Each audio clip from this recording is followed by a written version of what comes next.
This is from SI.com. New York Mets 2023 top 30 prospect wraps. Nolan McLean. One of the newest New York Mets has two-way potential as Nolan McLean hit and pitched at Oklahoma State. Now, before we get into this video, hit the subscribe button if you want to know everything about this two-way player that could be the next Shohei Ohtani. Maybe. But he will be a guy to keep an eye on because he is a very talented young guy, and he is a prospect with the Mets. I'll go get into his scouting report that they have here.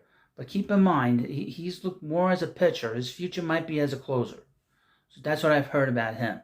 But if you want to learn about him and all these other prospects, hit that subscribe button. We're trying to get to 1,000 subs.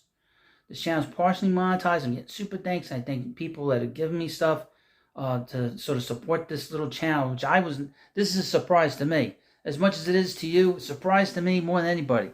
I was just going to read different scouting reports, and it kind of exploded here. But here's InsideTheMets.com. We'll review each of the New York Mets' top 30 prospects, as ranked by MLB.com at the end of the 2023 season. Number 23, right-handed pitcher DH Nolan McLean, Florida Complex League Mets rookie ball, and St. Lucie Mets Class A.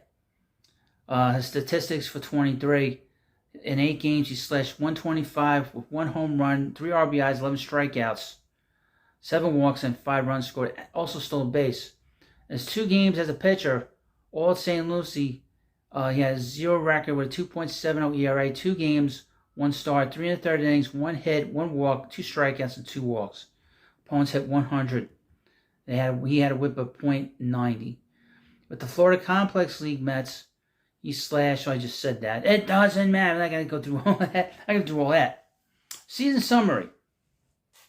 Given that McLean was drafted in the 3rd round in July, he wasn't going to get much time to play, given the organizational onboarding that occurs with draft picks. He got a taste of what is to come with his 8 games combined at Rookie League and at St. Lucie. But he definitely struggled with his small exposure to professional pitching. Meanwhile, as a pitcher, he showed off a solid arm and navigated professional hitting well.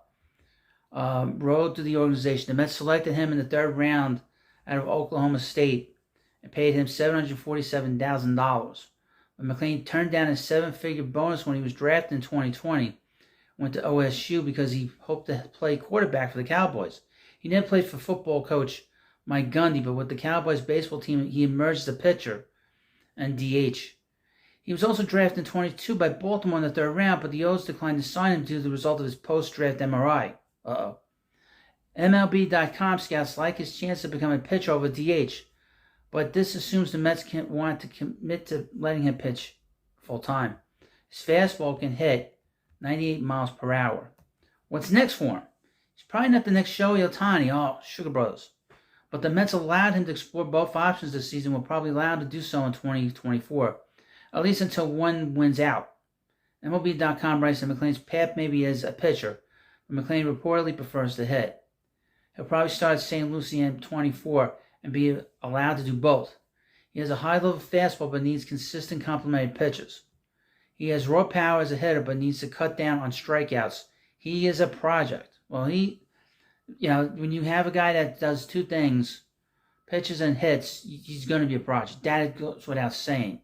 How he manages his body, what kind of, like I said, how is he going to deal with being a regular bat in a lineup, and how he's able to regulate his arm. Those are the things he's going to have to learn in the minor leagues, especially at that level, at the professional level. It's very different college. They kind of baby them more than they should, but we'll see what happens with him. It's very exciting to see this kind of a talent in the Mets farm system. But again, if you want to learn about players like him, you want to hit that subscribe button right now so you can find out about every single player in the New York Mets farm system. Hit that subscribe button. And when the Mets come back in spring training, you see players, you can say, look, I learned about this kid from the prospect type. I would ask you to do this. Share the video, either on different social media sites. If you have a friend that's a Mets fan, send them a text with the link to the channel. It would be great. I welcome everybody here. I don't do any commentary, very little commentary. I talk about the players, and that's what I do. I leave that all up to you. And if anyone has asked me about any opinion, all my opinions, there are no opinions here. I have no opinions on these players. I've not seen them. If I've seen them, I'll tell you what I think. Almost 100% of these kids I've not seen. So that's my attitude. So thank you for watching this video. Of course, please subscribe to the Prospect Hut, and I'll see you later.